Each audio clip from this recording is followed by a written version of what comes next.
আসসালামু আলাইকুম এভরিওয়ান, আশা করছি আপনারা সকলেই ভালো আছেন। তো আজকের এই ভিডিওতে দেখাবো যে ঈদ মুবারকের এই ধরনের ভিডিওগুলো কীভাবে জেনারেট করবেন, যেটা খুব সহজে। তো এর জন্য আমাদের প্রয়োজন হবে ক্যাপকাট অ্যাপ্লিকেশন। আমরা আমাদের ফোন থেকে ক্যাপকাট অ্যাপ্লিকেশনটিকে ওপেন করব। ওপেন করার পর আমরা যে ওয়েটা দেখিয়ে দেবো, এই ওয়ের মাধ্যমে আপনি 100% কাজ করতে পারবেন, কোনো রকম প্রবলেম হবে না। ওকে, অনেক সময় আপনার এডিট সেকশনে বা টেমপ্লেট সেকশনে আপনার অ্যাপ্লিকেশনটিকে ওপেন করার পর অবস্থান থাকতে পারে।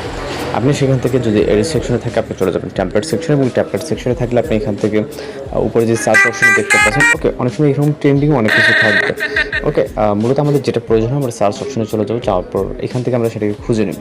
ওকে, তো জাস্ট এখান থেকে আমরা লিখবো ঈদ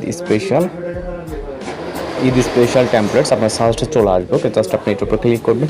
এটার উপর ক্লিক করার পর এখানে দেখবেন যে সর্বোচ্চ এডিট হওয়া একটি টেমপ্লেট ঈদ মুবারক 2K26, যেটা আমরা জাস্ট এটার উপরে ক্লিক করবো। এটা বর্তমানে খুবই ট্রেন্ডিং, হয়তো বা টিকটক বা অন্য প্ল্যাটফর্ম অনেকে দেখছেন, ইনস্টাগ্রামে।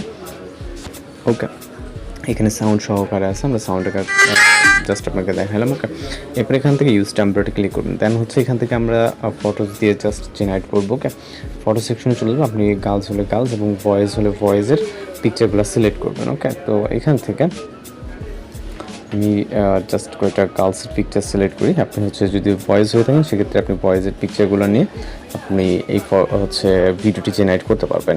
ওকে, পিকচার সিলেক্ট করার পর এখান থেকে নেক্সট অপশনে ক্লিক করবো, হচ্ছে লোডিং ইফেক্টস। ওকে, জাস্ট কয়েক সেকেন্ড এখানে আমরা অপেক্ষা করবো, এর ভিতরে মূলত আমরা আমাদের কাঙ্ক্ষিত রেজাল্টটি পেয়ে যাবো। আর যারা চ্যানেল নতুন আছেন অবশ্যই চ্যানেলটিকে সাবস্ক্রাইব করাবেন। ওকে, জাস্ট প্রিভিউর জন্য অপেক্ষা করবো এবং কীভাবে সেভ করবেন সেটা মূলত দেখাবো। ওকে, তো আমাদের ভিডিওটি মূলত কমপ্লিট। জাস্ট আপনি এখানে প্রিভিউ দেখতে পারবেন এবং এখান থেকে যদি কমপ্লিট মনে হয় জাস্ট আমরা এক্সপোর্ট করে নেব। ওকে, এক্সপোর্ট অপশনে ক্লিক করে এক্সপোর্ট উইদাউট ওয়াটারমার্ক করে ক্লিক করবো, যাতে আমাদের ভিডিওটি ওয়াটারমার্ক ছাড়া সেভ হয়। তো এখানে জাস্ট আমাদের এক্সপোর্ট হওয়া শুরু হয়ে যাবে এবং আমরা অপেক্ষা করবো ভিডিওটি এক্সপোর্ট হওয়ার পরে, তাহলে আপনি এখানে প্রিভিউ দেখে নিতে পারেন। আর কথা সমস্যা অবশ্যই জানাবেন। তো এইভাবেই আপনি এই ধরনের ভিডিওগুলো খুব সহজে জেনারেট করে নিতে পারবেন। তো দেখা হচ্ছে নতুন কোনো ভিডিওর সাথে। ভালো থাকবেন, সুস্থ থাকবেন।